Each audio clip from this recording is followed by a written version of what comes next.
we are all here together with a unified message that more violence. You're listening to Prime Definition. Prime Definition. Prime Definition. Protection. And that includes the lives of the Palestinian civilians in Gaza. And that is why we are all here standing together calling for an immediate ceasefire, for an immediate lifting of the blockade on Gaza, and for a return to a peace process, and for a return to a true, serious approach to resolving the existing grievances of the Palestinian people.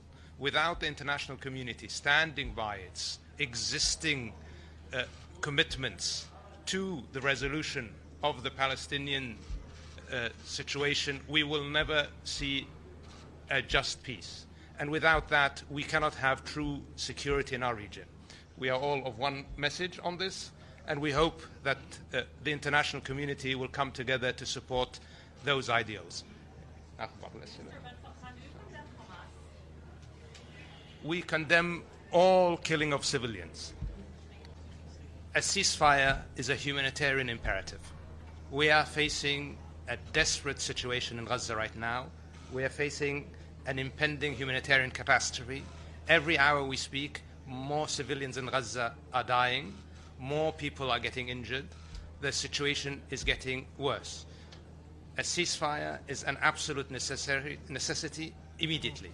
That will allow us to address all of the other issues. We have called quite clearly for a release of hostages, and that is absolutely necessary. But the protection of civilian life, the protection of infrastructure, especially hospitals and other infrastructure required for the survival of Gaza, is also an imperative that must be met immediately. It is our objective to contain the escalation.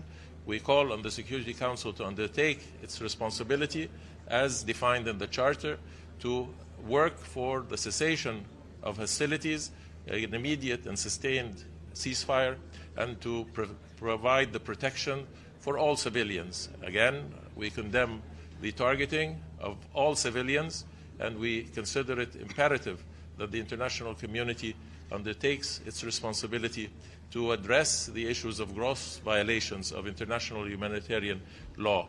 We must apply ourselves, as we have done in the Cairo Peace Summit, to a political process, a process that re-emphasizes that the two-state solution. We can no longer only address the two-state solution and advocate as a matter of lip service that the international community and the Security Council do have the necessary resources and means to implement what has become recognized as the international community's consensus to the end of this conflict on the basis of a two-state solution, living side by side in peace and security.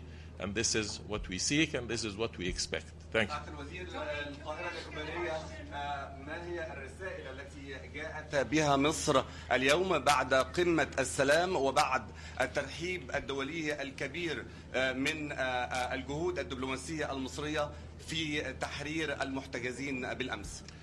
مصر تعمل بكل جهد لتناول كافة أبعاد هذه القضية الإنسانية، العمل على الإفراج عن المحتجزين والمدنيين، تناول قضية المساعدات الإنسانية وضرورة استمرارها، ولكن أيضا الإطار السياسي، وهو ما سعت إليه من خلال قمة القاهرة للسلام، بأن تتيح إطار يتم من خلاله التوافق على المبادئ التي يجب أن تحكم هذا الصراع، سواء كانت مبادئ متصلة بتكريس وتدعيم حل الدولتين أو كانت متصلة بالنواحي الإنسانية.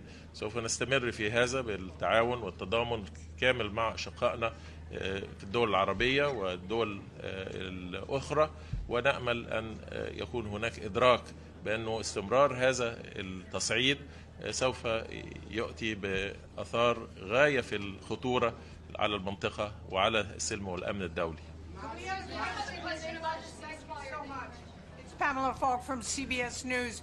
Can you answer, ministers, the question that Anthony Blinken, the Secretary of State, raised at where is the outrage on the October 7th attacks? And what is it that you think the UN can do? You're here. What can the UN do for a lasting peace? Thank you.